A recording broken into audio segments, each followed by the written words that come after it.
আজকের এই বিশ্লেষণে স্বাগত জানাচ্ছি।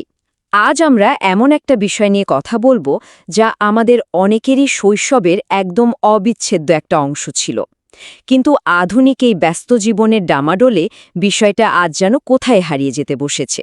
হ্যাঁ, আমরা কথা বলছি বাংলাদেশে মক্তব শিক্ষার ঐতিহাসিক শেকড়, এর চমৎকার সাংস্কৃতিক দিক আর বর্তমান সময়ে এসে এর ধীরে ধীরে হারিয়ে যাওয়ার পেছনের গল্পটা নিয়ে। চলুন সরাসরি মূল আলোচনায় ঢুকে পড়ি আর দেখি চোখের সামনে থেকে একটা শত বছরের ঐতিহ্য কিভাবে বিলীন হয়ে যাচ্ছে।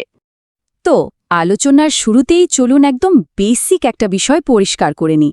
মক্তব জিনিসটা আসলে কি? মক্তব শব্দটা এসেছে আরবি থেকে, যার সোজা বাংলা অর্থ হল পাঠশালা বা বিদ্যালয়। ঐতিহ্যগতভাবে মুসলিম শিশুদের জন্য এটাই ছিল জীবনের একেবারে প্রথম শ্রেণীকক্ষ। কাকদাকা ভরে উঠে এই মক্তবে শিশুরা কোরআন পড়া শিখত, নামাজের নিয়মকানুন জানত আর জীবনের একদম প্রাথমিক নৈতিকতার পাঠগুলো পেত। মানে এটা শুধু অক্ষর জ্ঞানের জায়গা ছিল না, বরং একটা শিশুর মানসিক আর আত্মিক বুনিয়াদ গড়ার প্রথম ধাপ ছিল। আজকের এই পুরো বিষয়টা আমরা খুব গোছানো 5টা ধাপে বোঝার চেষ্টা করব। প্রথমে আমরা ফিরে যাব সেই পুরনো ঐতিহ্যের দিনগুলোতে, এরপর জানব এর পেছনের বিশাল ইতিহাসটা। তারপর দেখব আধুনিক দিনের রুটিন কিভাবে এই ব্যবস্থাকে ধাক্কা দিচ্ছে, মক্তবের শিক্ষকদের বর্তমান অর্থনৈতিক টানাপোড়নটা কেমন, আর সবশেষে এই শিক্ষা হারিয়ে যাওয়ায় সমাজের বয়োজ্যেষ্ঠরা কেন এত গভীরভাবে উদ্বিগ্ন সেটা নিয়ে আলোচনা করব। আচ্ছা, চলুন তাহলে আমাদের প্রথম পর্ব দিয়ে শুরু করা যাক। একটু ফিরে তাকাই মক্তবের সেই ঐতিহ্যবাহী সকালগুলোর দিকে। উৎসগুলো ঘাঁটলে একদম নস্টালজিক একটা ছবি চোখের সামনে ভেসে ওঠে। খুব ভোরে কনকনে শীতের মধ্যেও লেপে রোম ছেড়ে বাচ্চাদের উঠে পড়া, এরপর দল বেঁধে মসজিদে ছুটে যাওয়া।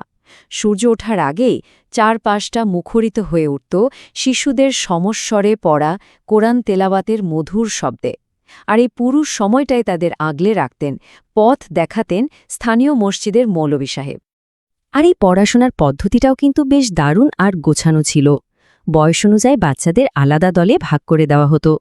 একেবারে ছোটরা মুখে মুখে কালিমা শিখত, এরপর একটু বড় হলে কায়দার মাধ্যমে আরবি হরফ চেনা, তারপর আমপাড়া, আর সব শেষে গিয়ে পবিত্র কোরআন তেলাওয়াতের সম্পূর্ণ পাঠ। একদম ধাপে ধাপে এগোনোর একটা সুন্দর প্রক্রিয়া। এর মধ্যে সবচেয়ে মিষ্টি আর মজার দিকটা কি ছিল জানেন? এই যে এক একটা ধাপ পেরোনোর পর ছোট্ট ছোট উদযাপন। ধরুন কোনো বাচ্চা কায়দা শেষ করে আমপাড়ায় উঠল, ব্যাস সেদিন পুরো মক্তবের সবার মাঝে জিলাপি বা বিস্কিট বিতরণ করা হতো। এই ছোট ছোট খুশিগুলোই কিন্তু বাচ্চাদের ভেতরে পড়ার প্রতি একটা আলাদা উত্তেজনা আর ভালোবাসা তৈরি করত। এবার আমরা দ্বিতীয় পর্বে যাব। চলুন একটু পেছনে ফিরে দেখি এই মক্তব শিক্ষার ঐতিহাসিক ভিত্তিটা আসলে কতটা মজবুত। ইতিহাস ঘাটলে দেখা যায় ভারতীয় উপমহাদেশে এই মক্তব শিক্ষার শেকড় প্রথিত আছে 1000 বছরেরও বেশি সময় ধরে। সেই 711 খ্রিস্টাব্দের সিন্ধু বিজয়ের পর থেকেই মূলত এর শুরু। আর মুঘল আমলে এসে তো এটা একেবারে সমাজের রন্ধ্রে রন্ধ্রে ছড়িয়ে পড়ে। মানে প্রায় 800 বছর ধরে এই অঞ্চলের মানুষের একদম প্রাথমিক শিক্ষার মূল জায়গাই ছিল এই মক্তবগুলো। এখানে একটা খুব চমকপ্রদ তথ্য আছে। সেকালে কিন্তু একটা নির্দিষ্ট বয়সে বাচ্চাদের মক্তবে হাতে খড়ি হতো, আর সেই বয়সটা হলো ঠিক 4 বছর 4 মাস এবং 4 দিন। ভাবা যায়, একটা শিশু এই বয়সে পা দিলেই বিশেষ অনুষ্ঠানের মাধ্যমে তার আনুষ্ঠানিক শিক্ষা শুরু হতো। এটা শুধু কোনো নিয়ম ছিল না, বরং জ্ঞান অর্জনের প্রতি সেকালের মানুষের একটা দারুণ শ্রদ্ধার বহিঃপ্রকাশ ছিল। আরেকটা ব্যাপার হলো, আমরা যদিও বাংলাদেশ নিয়ে কথা বলছি, কিন্তু প্রতিবেদন থেকে জানা যায় মক্তবের এই ঐতিহ্য বিশ্বের অন্যান্য দেশেও বেশ দাপটের সাথেই টিকে আছে। যেমন ধরুন ইউরোপের বসনিয়া ও হার্জেগোভিনায় ওসমানীয় আমল থেকে শুরু হওয়া এই রীতি আজও চলছে। আবার তিউনিশিয়ার কথা যদি বলি, সেখানে মক্তবের শিক্ষকরা এতটাই সম্মান পান যে অনেক সময় রাষ্ট্রের বড় বড় কর্মকর্তারাও সকালে স্বেচ্ছায় শিশুদের পড়াতে আসেন। তো এত সমৃদ্ধ একটা ইতিহাস থাকার পরও সমস্যাটা কোথায় হলো? চলুন তৃতীয় পর্বে সেটাই দেখি, আধুনিক যুগের কিন্ডারগার্টেনের প্রভাব। মূল সংঘাতটা বেঁধেছে আসলে সকালের সময়টা নিয়ে।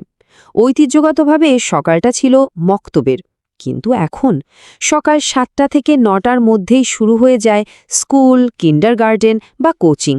প্রতিযোগিতার এই যুগে বাবা মায়েরা স্বাভাবিকভাবেই আধুনিক শিক্ষাকে বেশি গুরুত্ব দিচ্ছেন, ফলে মক্তবে যাওয়ার জন্য বাচ্চাদের হাতে সকালের ওই মহামূল্যবান সময়টুকু আর থাকছেই না। আর এর প্রভাবটা কতটা ভয়াবহ তা একটা পরিসংখ্যান দেখলেই পরিষ্কার হয়ে যায়। প্রতিবেদনগুলো বলছে একসময় যে মক্তবগুলোতে ৫০-৬০ জন বাচ্চা গিজগিজ করত, সেখানে এখন গেলে হয়তো সাকুল্যে ৮-১০ জন শিক্ষার্থী পাওয়া যায়।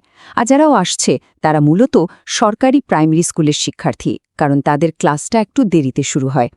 শিক্ষার্থীর এই অভাব আমাদের নিয়ে যাচ্ছে চতুর্থ পর্বে, মক্তব শিক্ষকদের বর্তমান অর্থনৈতিক সংগ্রাম। সংখ্যাটা শুনলে হয়তো চমকে উঠতে পারেন, মাত্র ৫০ থেকে ১০০ টাকা। হ্যাঁ, বর্তমানে অনেক এলাকায় একজন মক্তব শিক্ষক পড়ানোর বিনিময়ে প্রতি শিক্ষার্থীর কাছ থেকে মাসিক সম্মানী হিসাবে এই সামান্য টাকাটাই পান। আজকের দিনে দ্রব্যমূল্যের এই ঊর্ধ্বগতির বাজারে পেশা হিসেবে এটা যে কতটা অকল্পনীয় একটা অর্থনৈতিক সংগ্রাম, তা তো আর আলাদা করে বলার অপেক্ষা রাখে না। শিক্ষকদের হতাশার বিষয়টা তাই খুব সহজেই অনুমান করা যায়। প্রতিবেদন থেকে তাদের একটা কথা খুব জোরালোভাবে উঠে এসেছে, অভিভাবকরাই যদি তাদের সন্তানদের সকালে মক্তবে না পাঠান তাহলে তারা কি করবেন? একদিকে আর্থিক কষ্ট, অন্যদিকে অভিভাবকদের অনাগ্রহ, সব মিলিয়ে অনেকেই আজ সকালের এই ক্লাসগুলো চালিয়ে যাওয়ার উৎসাহ হারিয়ে ফেলছেন। এবার আসি আমাদের পঞ্চম আর একেবারে শেষ পর্বে এই পুরো বিষয়টার সামাজিক প্রভাব এবং প্রবীণদের উদ্বেগ নিয়ে। স্থানীয় প্রবীণ নাগরিক আর শিক্ষকরা কিন্তু এই পরিবর্তনের মাঝে একটা গভীর বিপদের ছায়া দেখছেন। তারা মনে করেন মক্তব থেকে মুখ ফিরিয়ে নেওয়ার মানে হল একটা শিশুকে জীবনের শুরুতেই তার অত্যন্ত জরুরি ধর্মীয় আর নৈতিক ভিত্তি থেকে দূরে সরিয়ে দেওয়া। তাদের মতে প্রাতিষ্ঠানিক শিক্ষার পাশাপাশি এই শেকড়ের শিক্ষাটাও একটা মানুষের জন্য সমানভাবে জরুরি ছিল। আর এর ফলাফল হিসেবে তারা বর্তমান সমাজের বেশ কিছু ভয়াবহ দিককে তুলে ধরেছেন। আজকাল আমরা কিশোর গ্যাংগের যে উত্থান দেখি, বা সমাজে শিশুশ্রম, বাল্যবিবাহ কিংবা সামগ্রিকভাবে মানুষের মাঝে যে নীতি নৈতিকতার অবক্ষয় দেখতে পাই, প্রবীণদের মতে এর একটা বড় কারণ হল শৈশবে ওই মৌলিক মূল্যবোধের সঠিক চর্চাটা না হওয়া। স্থানীয় একজন মুরব্বীর একটা কথা এখানে না বললেই নয়। তিনি আক্ষেপ করে বলছিলেন যে যুগের হাওয়ায় গা ভাসিয়ে আমরা আকাশে উড়ার চেষ্টা করছি ঠিকই, কিন্তু এর ফলে সন্তানদের আখেরাতের শিক্ষা থেকে বঞ্চিত করছি।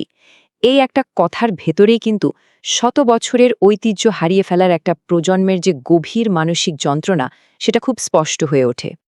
আর এই পুরো বিষয়টা শেষমেশ একটা বড় প্রশ্ন রেখে যায়। সময় বদলাবে, আধুনিক শিক্ষার দিকে আমরা ছুটব, এটাই স্বাভাবিক, কিন্তু এই গতির সাথে তাল মিলাতে গিয়ে কিভাবে আমরা আমাদের সেই মৌলিক সাংস্কৃতিক আর নৈতিক শিক্ষার শিকড়টাকে বাঁচিয়ে রাখতে পারি? এই ভারসাম্যটা আমরা কিভাবে আনব? এর উত্তর খোঁজার মধ্যেই হয়তো লুকিয়ে আছে আমাদের আগামী প্রজন্মের সুস্থ ভবিষ্যৎ। আজকের এই বিশ্লেষণ এখানেই শেষ করছি।